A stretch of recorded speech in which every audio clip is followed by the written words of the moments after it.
जय श्रीराम. श्री समर्थ संत ब्रह्मचैतन्य महाराज गोंदवलेकर यांची प्रवचने. 24 जून.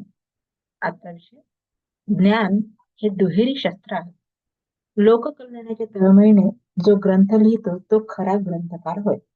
वाचनात आलेले आचरणात आणून जो लोकांना सांगतो तो खरा वक्ता होय. आणि सांगितलेले जो आचरणात आणतो तोच खरा श्रोता आणि साधक होय.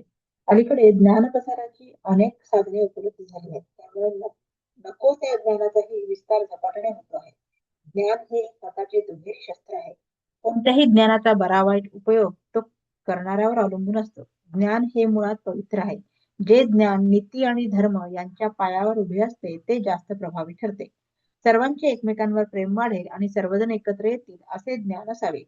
श्रीमंत गरीब, विद्वान अशिक्षित, लहान थोर, स्त्री पुरुष या सर्वांना एकमेकांबद्दल प्रेम, आदर आणि आपुलकी वाढेल असे ज्ञान व्यक्त झाले पाहिजे.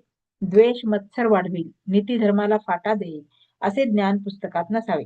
विद्वान शास्त्रज्ञ नवीन शोध लावून जगाला स्वार्थी आणि लोभी बनवतात आणि त्यामुळे सर्वनाश होतो. जे ज्ञान समाधान देत नाही ते खरे ज्ञान नव्हे. जगाचे खरे स्वरूप ज्याने कळले ते खरे ज्ञान होय. देहासंबंधी जे ज्ञान ते व्यावहारिक ज्ञान. जे जसे आहे तसे ओळखणे हे तत्वज्ञान. मी देहाला माझा म्हणतो, अर्थात मी देह नव्हे. माझे घर म्हणणारा मी घराहून वेगळा ठरतो. जडत्व म्हणजे काय? देहाच्या ठिकाणी ममत्व हे जडत्व.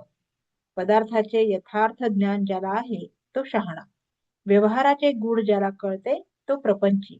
जगाचे गूढ ज्याला कळते तो तत्वज्ञानी. सूक्ष्माचे ज्ञान होणे यात सुख आहे. आत्मा हा समुद्र आहे तर जीव हा त्याचा अगदी लहान थेंब आहे. त्याची ओळख होऊन आत्म्याशी समरस होणे हेच खरे तत्वज्ञान आहे.